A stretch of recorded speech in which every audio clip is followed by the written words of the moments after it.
I had the Somerset scene. This is the scene this is the retirement village that they're going to go to. So I was having a little flick through it just to sort of see what was in front and what might be the attraction for this. And so I was reading through this, and happy hour from 5 to 6 every night. And then there's other organised events, happy hour from 5 to 6.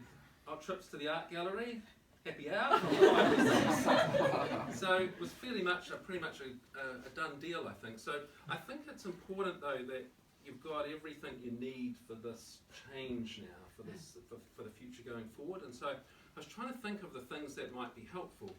And of course, it's a very social environment, this as well. And you really need to make sure you've got your wits about you, and really that everything's in order. And so over the years, of course, you've made many donations to many people, and one of the things I've noticed is that you've lost a lot of weight, and part of that's because over the years you've, on behalf of the medical fraternity, I'd like to thank you for all the donations you've made to us, because a significant part of you is in fact resident in lots of the laboratories around the country. So what I did is I phoned a few of my mates in the pathology department, got them to go through the archives and just see if we could dig out a few of those bits so I could give them back to you. So, it's entirely safe. So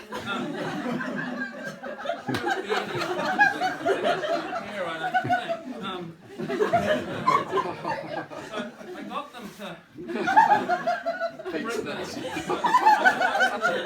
infectious diseases thing, but my friend said it would be fine from the lab. So anyway, in here, all your bits. Now people might not be aware of how many bits there's been, so I thought we could do this a little bit like Lucky Dip.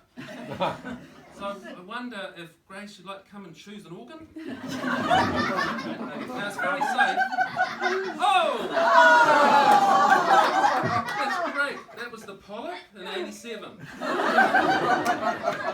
Got the lung in 36. Just had another go on that the last month, didn't you, on that one? This is one of my all-time favourites. Got the ear. This is the actual ear. This is the one complete with growths on it. This one's the bladder. Managed to get through that cancer too. That was pretty good going. We've got the arm. There's about 50 square metres of skin in here. And this one. This is the other one you had taken out, with the PSA. Anyway, it's on behalf of everyone, we'd like to thank you for the donations to the medical system, but also I think it's testimony to the resilience of Dad that he can get through all those ailments, because while I was being facetious, they were all real incidents for you. And through your 90 years have been marked, obviously, with not an easy ride all the time. And I guess that sort of segues into the other aspect that I wanted to mention, which is just acknowledging the intersection of all the families that are here. And so, of course, we're surrounded by, some of the big dynasties that are in the country, including, the Reeve family, which we've had a lot to do with, and the extended family. But obviously, Dad's brothers and sisters who are not here at the moment. And so we should acknowledge those, because it's been a year of ups and downs for everyone, and there are certainly representations of your brothers and sisters here around the room, and so take a moment to acknowledge the ones that can't be here, but I'm sure are here in spirit, and so I thought I might just take a minute to do that, and so that would be, I think, an important, and I'm sure they would definitely love to be here as well. So Dad, of course, has the mantle of taking on all that matriarch and patriarch roles, and so that's been heavy, and so I guess that's why everyone's gathered here, because that is your new role, to have adopted all these people. So everyone will come and pay homage, just like Carly and I were talking about soon after we got married, going to one of the big Phillips events and feeling like we had to move our way along all the different matriarchs, with Bonnie, and in the early days Lorna, and we went and visited Kitty and others.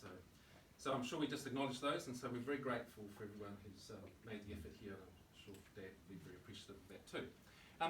I don't want to on that note because I'd like to just say there's one other preparation that we have, and that's because this is going to be a very social time for you, isn't it, over there? So that's going to involve a lot of networking and a lot of discussion and listening to people and hearing them. Now, hearing aids have been a little bit of an issue in our family. So about 25 years ago, we suggested a hearing test would be good, and about 6 months ago, I got one. It hasn't been working quite as well as expected. So John and I went down to the lab, and we've got one that'll do you until the other one gets adjusted properly. So what we've done is we've managed to... This is serious. It's actually worse. So this is the new one. This is Mum's ear on this side, and this is everyone else's ear on this side. Now, the only difference is Mum's one is this in it. So you can turn it off if you want to. Or it's a bit hard to hear.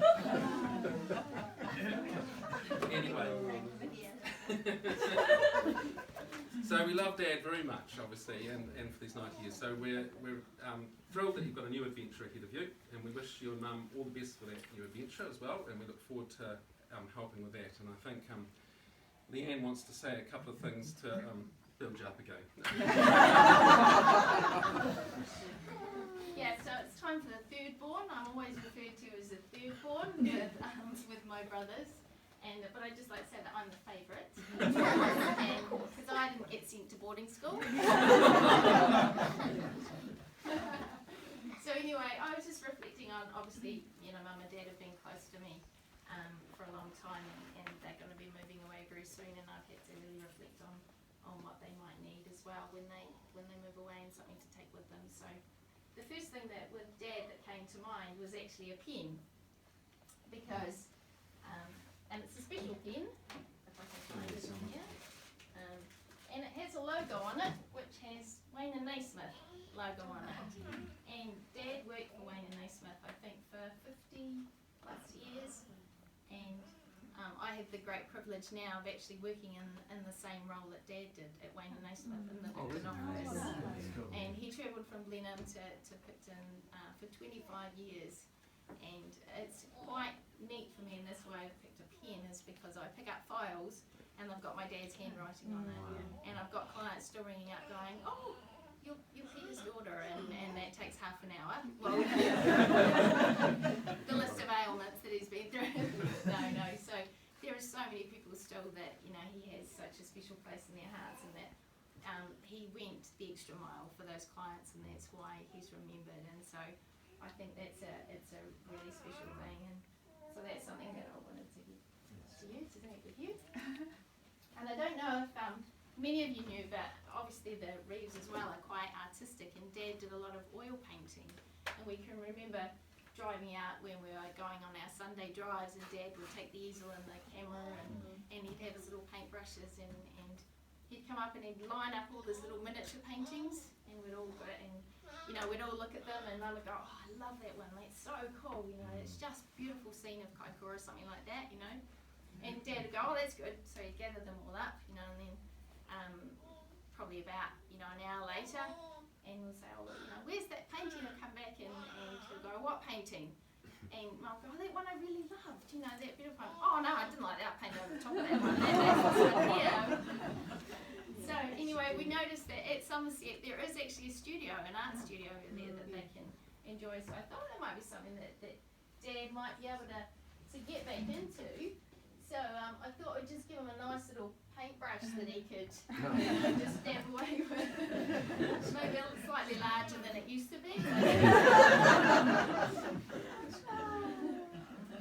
And then finally, I don't know if you know, but Mum and Dad have always been sort of quite conscious that their house was fairly cold in the winter time, and us as kids we used to dread that kind of move from the lounge by the fire to getting to bed, which was minus 42 in the summer. But one thing that I can remember in growing up is that I knew that when I did the run to the bedroom, that my jammies would be wrapped in a hot water bottle, and my bed would be warm, and I had my dad to thank for that. So I have a hot water bottle to give him. So though there's central heating and they still go to bed with a scarf and woolly hat, you know, earmuffs and things, but I want to take this. But I guess that's why I sort of thought about that that whole thing about the Jarmies wrapped and it's something that I took for granted. But I think if I'd met St. Joseph, I think that's what my dad would have modelled himself on, is that kind of selfless giving, you know, and it's something that I think I'm extremely grateful for, and I think the boys are too, is that handing on of the faith for us, you know, and that their faith has been so strong, and they've lived it, you know, they are just that whole thing. Dad was just the quiet, making toast, and he got to love crusts with butter on because everyone else got the nice pieces of toast, and he'd cover the crusts off, and he was like a toast conveyor belt in the morning, and he was always last.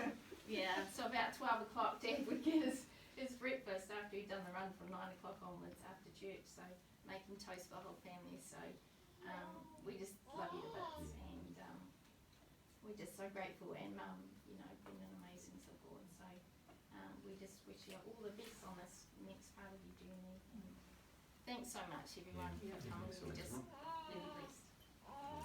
Right.